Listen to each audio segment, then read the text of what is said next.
Good evening, viewers. Welcome to the Daily Sun's Evening News Bulletin. This is 𝗞𝗲𝘆𝘄cie bringing you today's top stories. Let's begin with the headlines. Policy suspending immigrant visas for citizens of 75 countries, including Bangladesh, overturned. Newly elected president lays wreath at National Martyrs Memorial. 4 new ministers, 2 state ministers sworn in. US imposes new 50% tariffs on Canada after trade talks collapse. Sharifull's historic performance keeps Bangladesh in the fight. You have just had a glimpse of the headlines. Let's move from the headlines to the heart of the stories.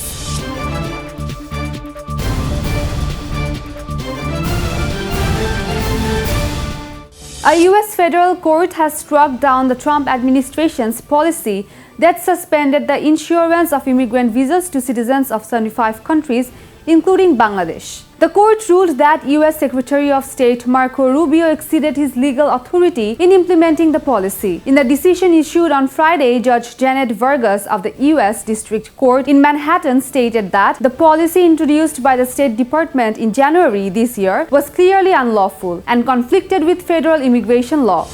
Newly elected President 𝗞𝗲𝘆𝘄cie paid tribute to the martyrs of Bangladesh's liberation war by laying a wreath at the National Martyrs Memorial in Savar on Saturday around 10:30 a.m. On the occasion, a smartly turned out contingent of the Army, Navy and Air Force presented a guard of honor to the newly elected president. A solemn bugle tune was also played as a mark of respect. After the wreath-laying ceremony, President 𝗞𝗲𝘆𝘄cie signed the visitors' book kept at the memorial premises. 6 new members have been inducted into the cabinet led by Prime Minister Tareq Rahman. The swearing-in ceremony for the new ministers and state ministers took place on Friday evening. Shortly after, 𝗞𝗲𝘆𝘄cie was sworn in as president. The 4 newly appointed ministers are Dr. Abdul Muin Khan, a member of the BNP Standing Committee, Rashiduzzaman Millat, Barrister Andalif Rahman Partho, Chairman of the Bangladesh Jatiyo Party, and Sachin Prujeri, convener of the Bandarban District BNP. The 2 new state ministers are Mohammad Shamim Kaisar, Lincoln, and Humayun Kabir.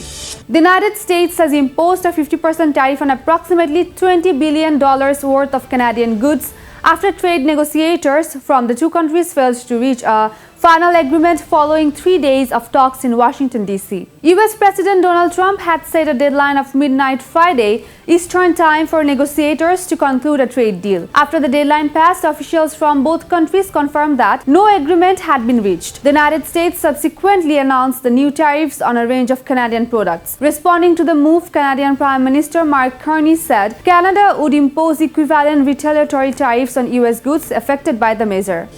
After scoring the highest runs for Bangladesh in the first innings of the Mackie Test against Australia, Sharifull followed it up with a remarkable 6-wicket haul. Achieving a unique milestone, the left-arm pacer became the first player in Test history to bat at number 11, top score for his team, and then take at least 5 wickets in an innings. Bangladesh's first innings was bundled out for just 64 runs under a fierce spell from Mitchell Starc. While the top and middle order collapsed, Sharifull and Taijul Islam provided some resistance late in the innings. Coming in at number 11, Sharifull scored 14 runs off 19 balls, including 3 boundaries, making him Bangladesh's highest scorer in the innings.